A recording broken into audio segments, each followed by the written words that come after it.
Chapter 26 Clockworks. Tantos almost made it to the border before the muckfall caught up with him. He had almost expected it. He had been extremely lucky so far, and he knew that luck would run out sometime.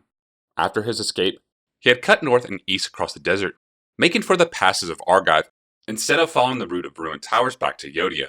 That had shaken the immediate pursuers. He spent some time among the Cerinthian refugees on the shores of the Mardan, but traveled mostly alone, and at night. He rode by the soft light of the mist moon when he could, and by the erratic sputtering of the glimmer moon if its larger sibling was not in the sky. Neither moon had been aloft the previous evening, and, close to his goal, Tantos decided to risk traveling by day. He had almost lost his horse and his life to one of Mishra's inventions earlier in the day. The creation was some sort of reactive device, similar to Ursa's sentinels. In this case, the device lay beneath the sands, waiting for a trespasser. As Tantos rode through the device's domain, the sand around him began to churn, like water coming to a boil. Tantos tried to regain the beast, but the horse bolted, taking the scholar with it. He was lucky again. Had he stayed, Tantos would have been trapped. Metallic coils and sawtoothed arms erupted from the sands, flailing blindly in all directions. A rasping shriek rent the sky from the ground-shattering creature. Far off in the distance behind Tantos came an answering scream. Tantos clung to his horse's mane, looking behind him as they fled. The coils and arms twitched briefly, then slowly pulled themselves back into their sandy pit, covering themselves as they retracted. In another moment, the ground was as it had been before. Tantos felt a cold trickle of sweat run down his back. If the device had merely attacked, he would only have had to avoid it or outrun it. But it had signaled that it had been tripped, and something farther back had answered the scream. Tantos dug his heels into the horse's flanks and rode hard for the passes, hoping not to meet any other hidden traps en route. He looked back once to see a cloud of dust on the horizon. Pursuit. Tantos pushed the horse harder, but when he looked back again, there was already a dark dot at the base of the cloud, ripping up the desert as it passed. A dragon engine. The land was rising now, and small stringy shrubs dotted the rock outcroppings. Tantos thought about hiding, but instead, he chose to make for the pass. Most of the dragon engines were large, clumsy beasts, and would have trouble negotiating the rocks easily. He looked back a third time, and could make out the details of the dragon engine's form. It was one of the recent ones, and though it was a smoother, sleeker creation than the earlier Mishra manufactured models, it still did not compare to the monstrosities that had leveled Krug. Even at a great distance, Tantos could see the beast's head lurch back and forth, like that of a spastic insect. Tantos smiled, but the smile died as great wings sprouted from the creature's back. They unfurled in the afternoon sun, and began to beat as the engine charged forward. The cloud of dust disappeared as the mechanical creature sailed aloft. Tantos cursed and jabbed the flanks of his mount hard, spurring it to a full gallop. He would not make it, he thought. Flying dragon engines had destroyed most of his air support at Tomakul. There was nothing in the Argivian arsenal that could stand up to them. For a moment, Tantos considered abandoning his horse and hiding, but instead, he pressed on. If he could reach the narrow passages at the beginning of the pass, he might be able to find an Argivian outpost before the dragon engine found him. He almost made it. Tantos did not see it, but he could feel the pressure of the air as the beast dived above him. There was a roaring, and heat scorched his back. The horse screamed and stumbled, jolting him from his saddle. Tantos dived forward, arms swung before his face to protect himself. He managed to twist and land on his shoulder, but the force of the blow rolled him to one side of the rocky outcropping. The chief scholar gagged on the smoke rising from his burning horse. It was still alive, and thrashed in agony as its flesh burned away. Tantos felt pity for the horse, but the objective part of his mind also noted that the dragon engine had breathed some sort of flaming jelly, a substance that was not extinguished, even as the horse convulsed in the dirt. Something new to worry about, he thought. Tantos looked up and saw that the dragon engine was above him, pulling up for another swooping dive.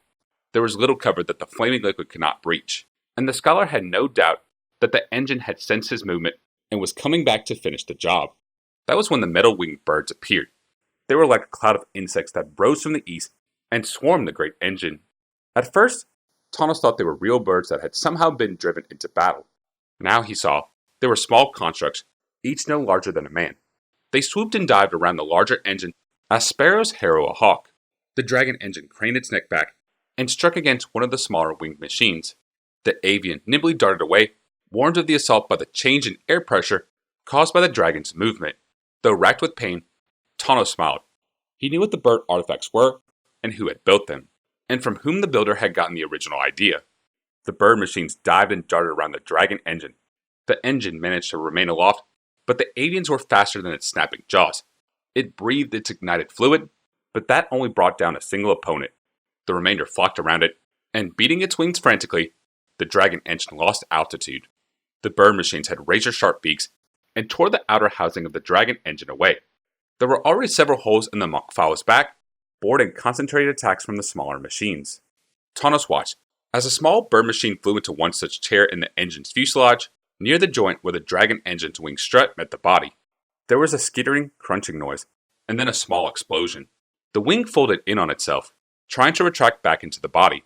The dragon shrieked in almost living pain and pitched to the left. It plummeted to the ground. Its one good wing was still trying to scoop the air beneath it. Tantos crouched as the dragon engine struck the ground 200 yards west of him. Even at this distance, he could feel the heat of the explosion as its liquefied tanks of fire ruptured, and the entire creature went up in an incandescent ball of flame. Tantos shielded his eyes from the flame, and when he could look up again, nothing remained but a burned-out shell of metal ribs. If the engine had been operated by crewmen, they were dead. The metal birds swooped and regathered in a flock, a chaotic combining and recombining of individuals in different flight patterns. Then, they organized themselves in a V-shaped formation and winged eastward toward the pass. Tantos limped behind them, making for Argivian territories. "Clockwork avians," said Ursa, setting down his favorite chalice. "And yes, they were based on your toy for young Harbin." "I had assumed as much," replied Tantos, settling down in one of the overstuffed chairs that now dominated Ursa's reception hall. His wounded arm was in a sling, but the Master Scholar was otherwise unharmed. Ursa lowered himself into the opposite chair. The Lord High Artificer's hair was pure white now, and the lines around his face were deeper. Tantos was sure Ursa had lost weight since he last saw him, and he knew the older man now used spectacles with which to read. Despite himself, Tantos reached up and ran his fingers through his own hair. It was starting to thin in the back. "After you were captured," said Ursa, "I sat down with Harbin and went over all your old toys. He knew in what order you had built them and kept them in good working condition. There were some bits of brilliance among them, you know." "Mostly ideas and fancies that did not seem to have immediate use," said Tantos. "Indeed," said Ursa, with a wry smile. "Well, the avians had an immediate use.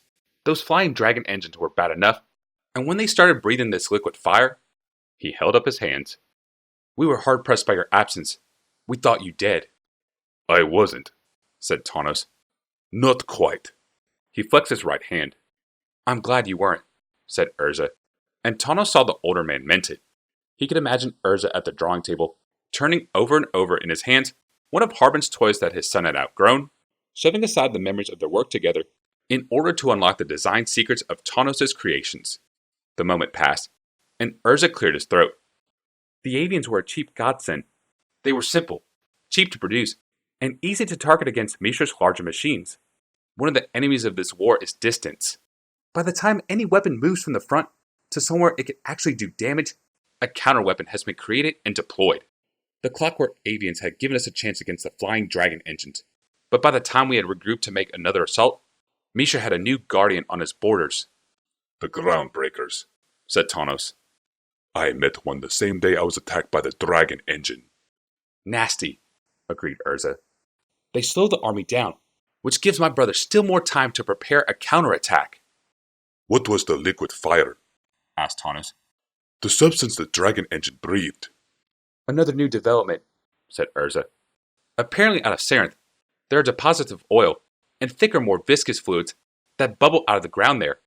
My brother has found a way to break down that liquid to its component parts, and one of those parts is highly flammable, like goblin powder. It almost destroyed the army before we got the avians in the air." He paused for a moment. "We still hold Yodia." "And the passes in Argive and Corliss?" said Tantos. "We haven't been able to press forward since then," concluded Ursa. "We're still waiting for him to make his move, to attack somewhere so we can react. Neither side seems to have the power to make a major push, nor the time to adequately secure the borders. And in the meantime, we're draining our resources at a faster rate." "I noted more foundries on the way back to the capital," said Tantos. "More foundries, factories, and mines," returned Ursa. "We have felled most of the forest from Corliss and are buying metal from the Sardian dwarves." The merchants are starting to complain about the amount of gold heading north, and they are agitating for a campaign against the dwarves themselves. They want us to fold the dwarven territories into ours, and their resources with them. And your opinion? Asked Tantos, thinking he should have asked. And your decision? Instead, I don't want to attack without a good reason, said the older man, but I prefer to keep the dwarves at an arm's length. You can't trust anyone just because they claim to distrust the Falaji Empire and want to be your friends. The Gixians did that. Tantos nodded. One of the first results of his return had been the rounding up and imprisonment of the priests of Gix. The fact that they were advisors in Mishra's court made many people in Argyve very nervous and others very embarrassed. The priests of Gix had wheeled their way into the school while you were gone. Did you know that? Said Ursa. And right under Richlau's nose, too. He was redder than the setting sun when it all came out. Nice to know there was some good in all of this, said Tantos. A silence fell between the two men. Ursa frowned slightly and grounded his palms together. I have been working on your clay statues as well, he said at last. I have an idea about using the primal clay material without the framework. It would be more malleable that way. Tantos looked at his mentor. Ursa, what's troubling you? He knew the older man well enough to recognize when Ursa was talking around a subject. The Lord Protector raised a hand to argue, then shook his head and was silent for a time. Harbin, he said at last. He wants to be an ornithopter pilot. Tantos nodded slightly. We've talked. He rode out to meet me. Like a flash of lightning, as soon as word reached Penregan of your return, said Ursa. When we first heard about the Battle of Tomakul and feared you were dead, he wanted to run out and join an army unit. To avenge you, you know. I know, said Tantos somberly. His mother was shadowed when she thought you dead, said Ursa, shaking his head, and looked off into the middle distance.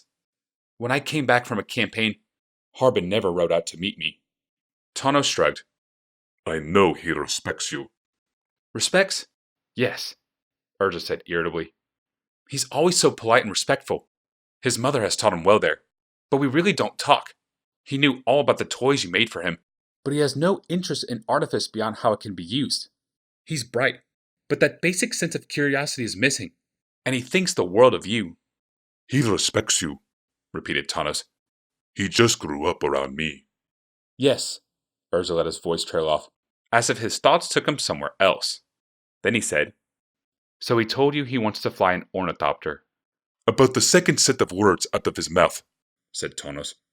After he made sure I was still alive. And you think? Ursa raised his brows. Tantos sighed. He's 14. That's a good age to start training. He's quick, and he's bright. As you said yourself, he'd make a good pilot. His mother will have me slain if I do, said Ursa. She doesn't want her son exposed to the war. She wants him safe and secure. He should go into government, she says. She's already arranged a marriage for him when he's of age, you know. He's told me, said Tantos. She mentioned it in one of her correspondences, said Ursa, nodding at a pile of unanswered mail. Nice family. Argyvian nobility. He ground his palms together. But the problem is, everyone is needed in the war. Everyone. My own factories are operating under skeleton staffs, as more men and women are needed for duty. I've tried using goblin slaves in the workshops, but they create as many problems as they solve. How can I demand everyone suffer for this accursed war, then protect the boy? But if I don't, his mother will be heartbroken. I don't really want to do that either. Tantos looked at the older man. Ursa could reason out the smallest detail of a device, but real life always confounded him. I think you should let the boy take the training, said Tantos at last, phrasing his thoughts carefully. Well, he's made his case to you, said Ursa. And made it well, said the former apprentice. He's smart, and has good reactions. If he's expected to eventually lead, he'd best start now. But his mother, began Ursa. We'll have to accept it, finished Tantos. I'll speak with her, and remind her that I came back in one piece. Ursa shook his head. If he's lost in battle... I didn't say you should send him into battle, said Tantos. Ursa raised an eyebrow, and Tantos continued. Just let him train to become a pilot. Then make sure that his assignments are in more peaceful parts of the kingdom. Don't send him to Yodia if an assault is brewing, but have him run messages to Corliss, scouting missions, aerial surveys. There are more than enough jobs for an ornithopter pilot that do not involve direct contact with the enemy. Ursa looked at his hands. He won't like it, Then he'll complain about it. said Tantos. And if he comes to you, you can point out how bad it would look if the Lord High Artificer and Protector of the Realm used privilege to put his own son in the combat unit over other deserving young men. Ursa rubbed his chin. He'd hate that, Yes, he would. said Tantos. You see, I have no desire to see Harbin endangered, but I think shielding him from everything will not help him either. Ursa chuckled and hoisted his heavy chalice. It is good to have you back, Tantos. I have been lessened in your absence. And I in yours, Ursa, said Tantos, raising his own goblet. But as he spoke, he heard swift footfalls in the hallway outside. Both men turned toward the door as the messenger arrived, grasping the doorframe to bring herself to a halt. Chief Scholar, said the messenger. Lord High Artificer. She gulped for air. A message has come from the spies. Misha's army is on the move. Both men looked at each other. Then Ursa said, Where? Yodia? The passes? The messenger shook her head and inhaled deeply. Teresia City. He's headed west for Teresia City.